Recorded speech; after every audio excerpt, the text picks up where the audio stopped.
Welcome to Nation Beat. I am Janelle Norville, bringing you this brief on the pulse of our nation and highlights around the heart of Saint Lucia. A high-level delegation leaves the island to participate in the annual IMF World Bank meetings. Government provides the necessary support to help farmers recover from Tropical Storm Kirk. Saint Lucia and South Korea confirm commitments between the states. And the month-long discovery of the Saint Lucian identity.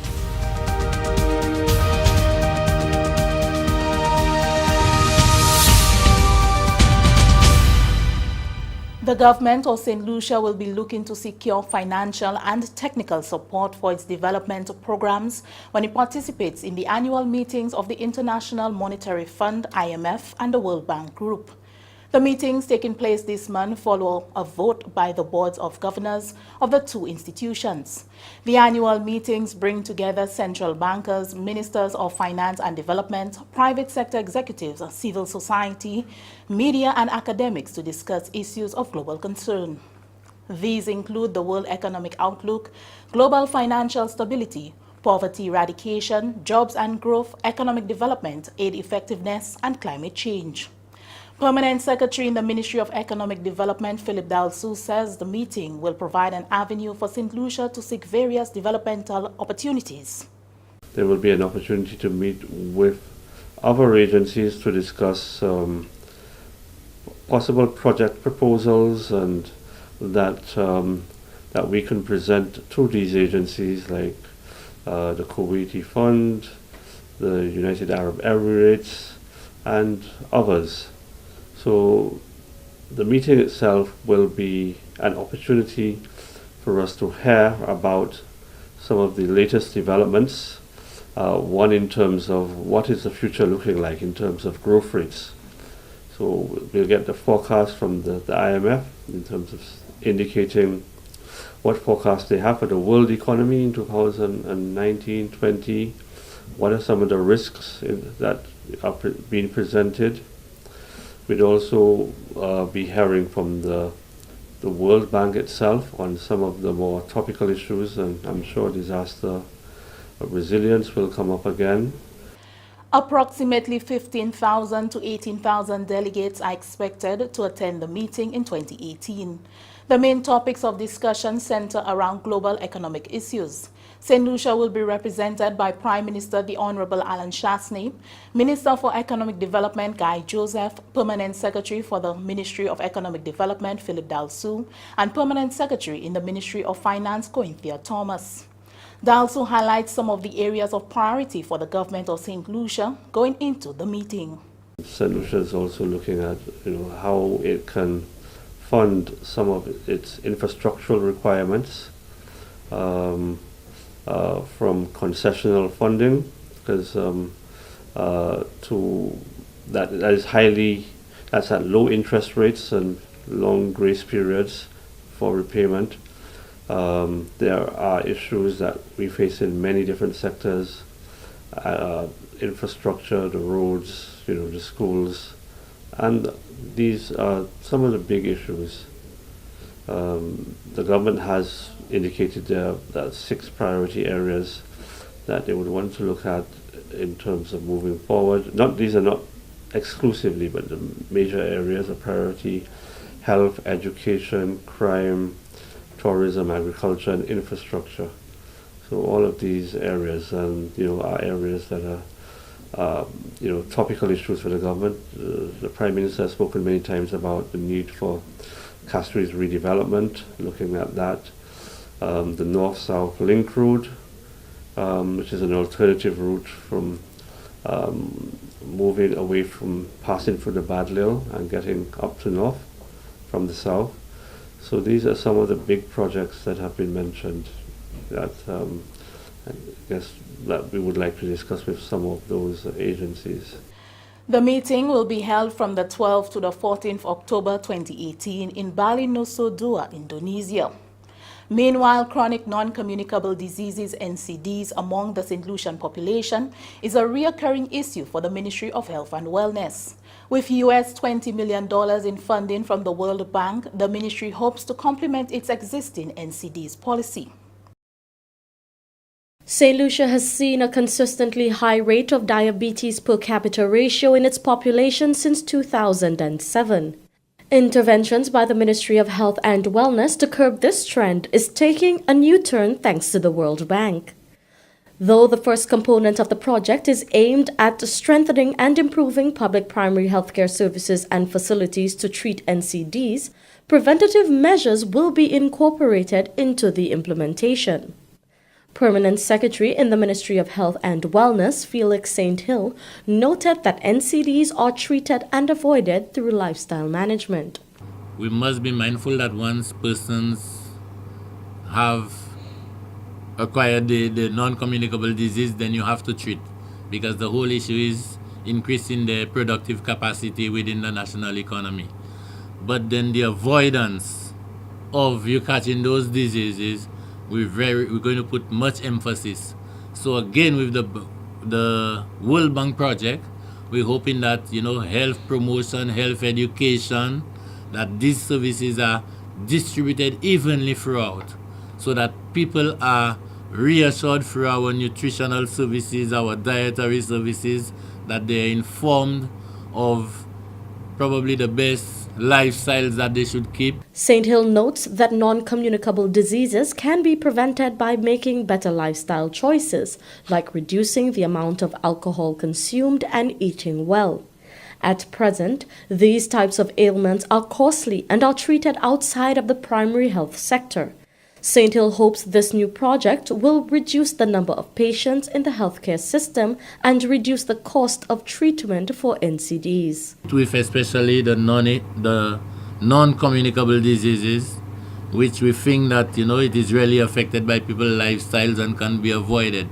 So it means that if you can take care of these at the primary level, then you would avoid the secondary and tertiary treatment. In fact, the premier health facilities which we have developed recently, we really wanted to almost serve as a referral system, that this is not your first port of call. The project will focus on 3 components: improving service delivery through a sustainable benefits package, strengthening responsiveness of public health systems to address non-communicable diseases, and managing public health emergencies. From the Government Information Service, I am Lucia Ali.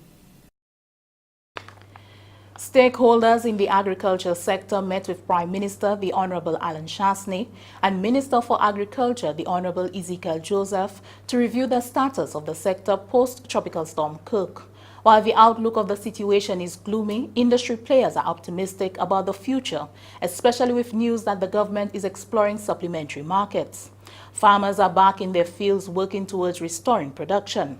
Here's Lisa Joseph. When Tropical Storm Kirk unleashed on Saint Lucian the evening of Thursday, September 27, 2018, the winds and rains were relentless. At first light the following day, the evidence of the storm's brutality came into focus. Damage was widespread in the agriculture sector, particularly the banana industry. Final assessment figures show that 80% of banana fields in the north of the island were destroyed, with 65% sustaining damage in the south. Minister for Agriculture, Fisheries, Physical Planning, Natural Resources and Cooperatives, the Honorable Ezekiel Joseph, says it is a significant loss, noting that the impact is worse than 2016's Tropical Storm Matthew. In 2016, we were able to bounce back and with some fertilizer, proper drainage, but this time it's a whole question of replanting, in some cases chopping back, because based on the information I received, it's about 60% snapping out of the 80%. So if that is the case, and if that information is correct, it's a matter of in the next 4 or 5 months, we should be back in production. So what is it that we're going to do within that time? How are we going to engage Windfresh? Because one would appreciate coming back in the next 4 or 5 months. There must be that market there. There must be that market there. Storm damage has once again set back exports to the European market. However, government is exploring an alternative. Prime Minister the Honorable Alan Chasney, who attended the stakeholders briefing, announced that Morocco was a viable option. The Prime Minister will be leading a delegation to Morocco for the opening of the OACS High Commission. Honorable Chasney says he will use the opportunity to discuss the proposal. They're helping sponsor our castries market. But I'm also in discussions with them because when we were there the first time and we went on a tour, they're bringing in bananas right now from Ecuador. to see if we can get some kind of support from them, because obviously the bananas already being in England, it would be very easy to get it from England to Morocco. Meantime, on the ground, the Banana Productivity Improvement Project has determined the level of assistance and support farmers would require to bounce back.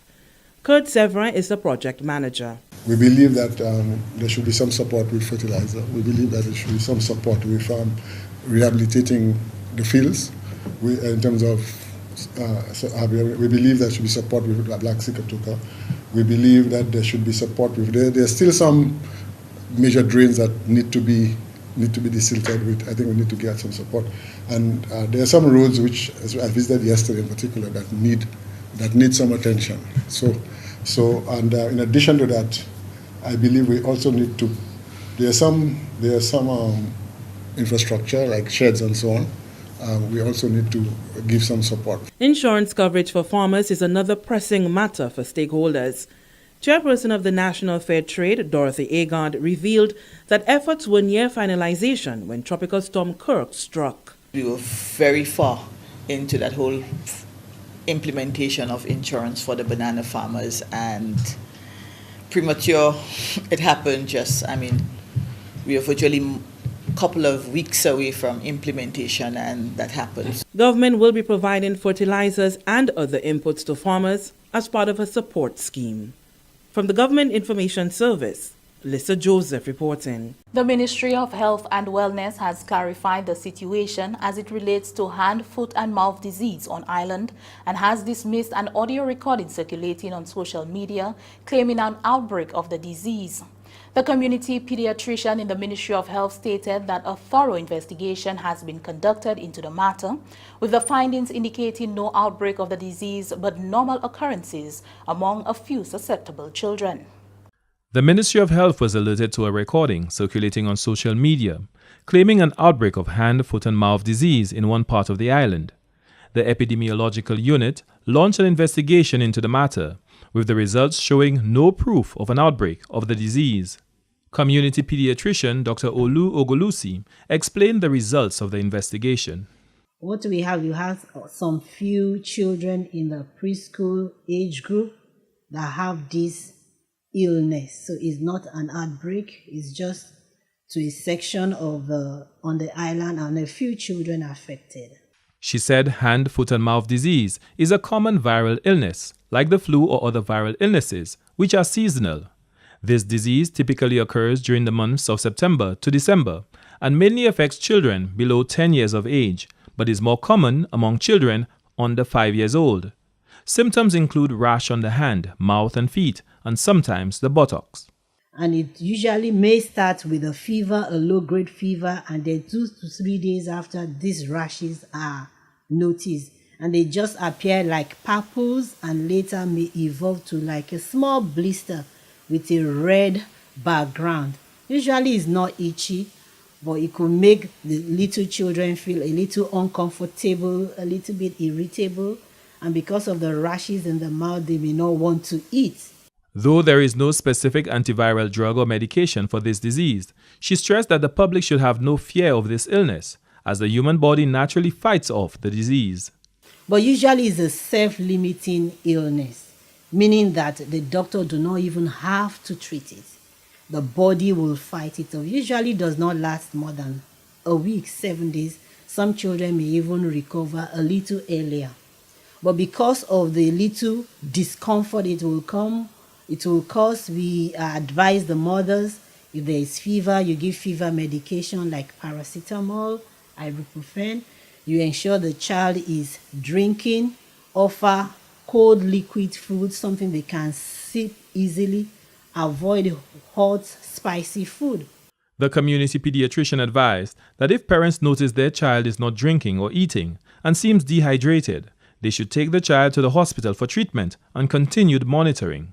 I'll also advise that maybe within the period of the illness when the child is sick, not eating well, better to keep at home and monitor the child, keep at home from school, monitor the child, and then to also prevent that child from passing it to another susceptible child in the school.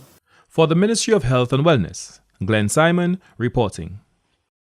This is Nation Beat. On the other side of the break, Saint Lucia and South Korea confirm commitments and activities celebrating Creole Heritage Month get underway.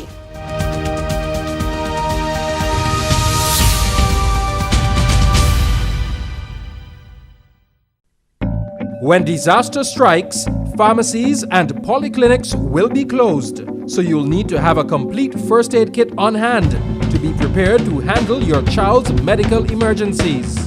Plan for emergencies. Plan for your children. Welcome back. Saint Lucia and South Korea have confirmed the commitments between the two states. Geraldine Bisset Joseph tells us more.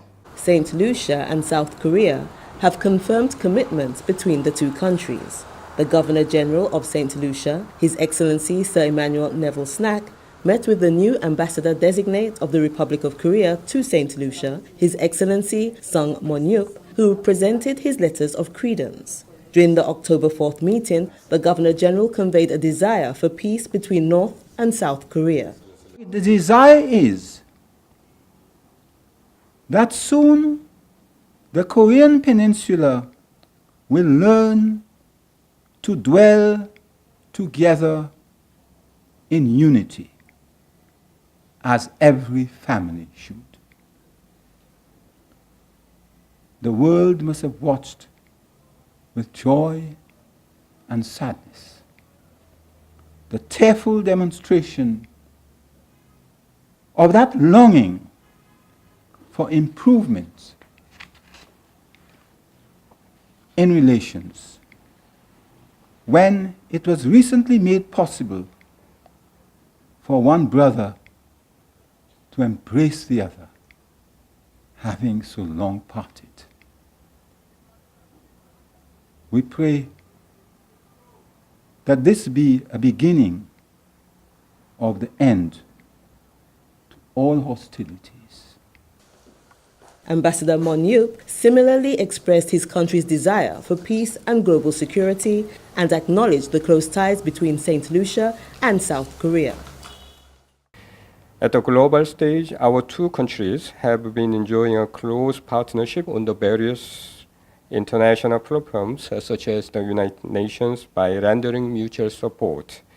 I hope such tradition continue in the years to come.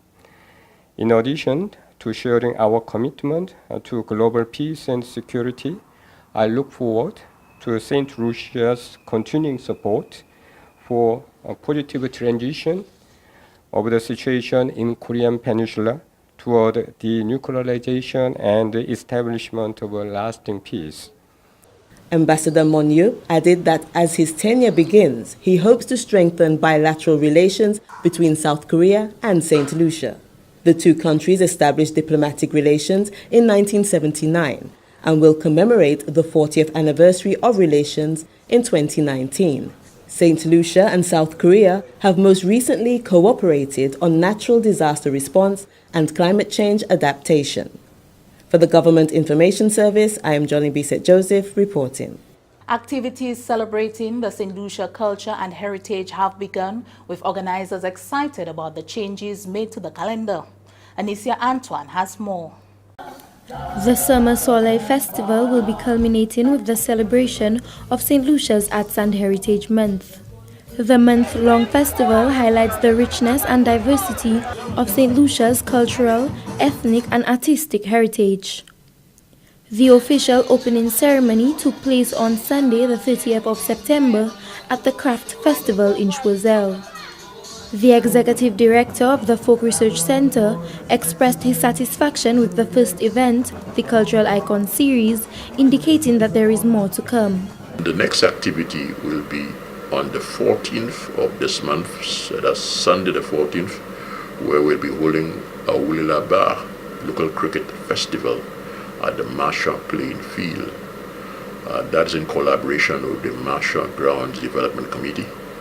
And apart from that Wulila Bar local cricket, there will be other activities including vending of local food and beverages.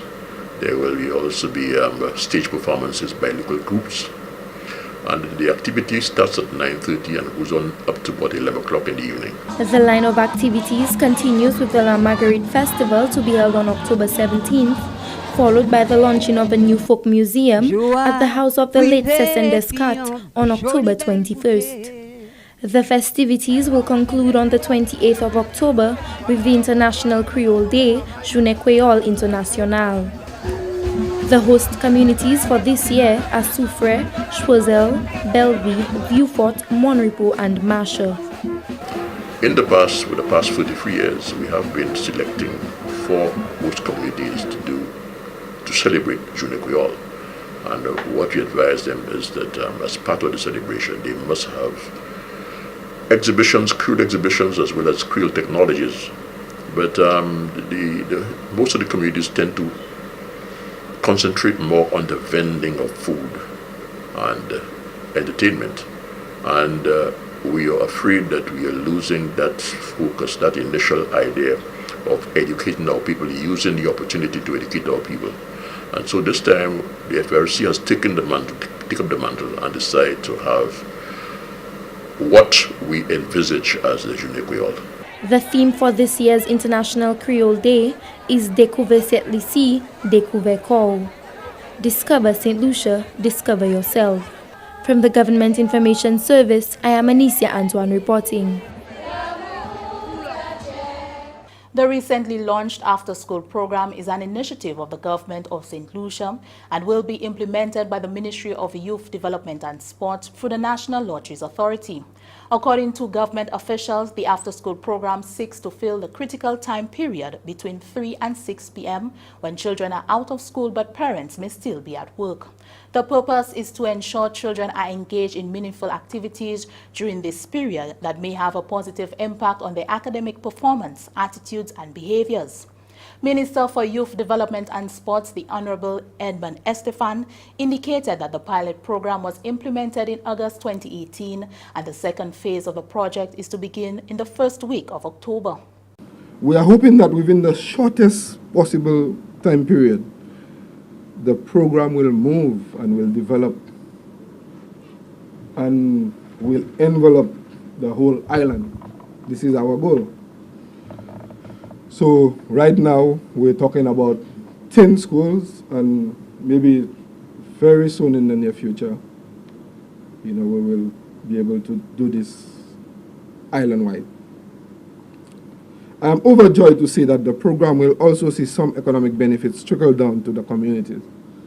Okay, imagine we will be employing around 40 coaches and lifetime facilitators, 10 caterers, janitors, and so on. So employment will be created in the different communities. The chair of the executive committee of the after-school program indicated that in today's world, the need for additional support, especially within the communities, is undeniable.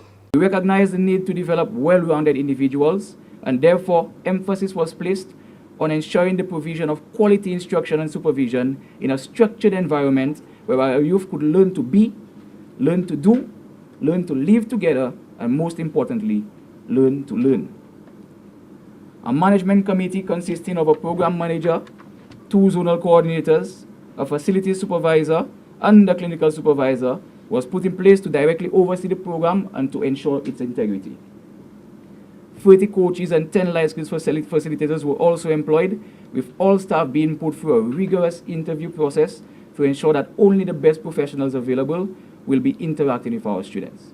Very important, because it doesn't matter what is done at the executive level, at the management level, if on the ground the quality of instruction is not being delivered by the coaches and the facilitators, this will all be for nothing. The National Lotteries Authority thanked all stakeholders for their support and interest in the program. The chair of the board indicated that the program will target children as low as the age of 7, as it seeks to ensure that the upcoming generation is equipped with the tools required for a better future. Well, the intervention is really intended to build and to mold rather than repair. And the pillars that the intervention is built on is 1, introducing the child to sports and physical activity so as to expose them to the psychological, social, and health benefits of playing sports. 2, supporting the child's academic development by providing homework assistance, monitoring participants' progress, and providing the appropriate interventions that will assist in maintaining the child's interest in school and acceptable academic achievement.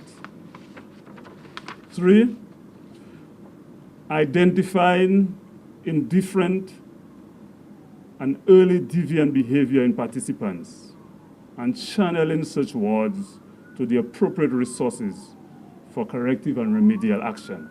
The after-school program was officially launched on Tuesday, 2nd October 2018. Invest Saint Lucia ISL announces the appointment of Roderick Cherry as its Chief Executive Officer CEO. Cherry brings to the post over 20 years of management and marketing experience, having served in previous roles with the National Insurance Property Development and Management Company and the Saint Lucia National Conservation Fund. He also held the position of Senior Manager for Marketing at East Caribbean Financial Holdings, ECFH. Referencing his most recent tenure at the Saint Lucia Hotel and Tourism Association, SLHTA, Cherry remarked that he is looking forward to working with the team to ensure that ISL continues its trajectory to becoming one of the world's leading investment promotion agencies. Cherry underscored the importance of accountability and gave the assurance that ISL will be more consistent as it relates to disseminating information to the public via the media. That's Nation Beat. Join us next time as we feel the pulse and heart of our community. You can also catch up with us anytime on the St. Lucia Government Facebook page or YouTube channel. I am Janelle Norville.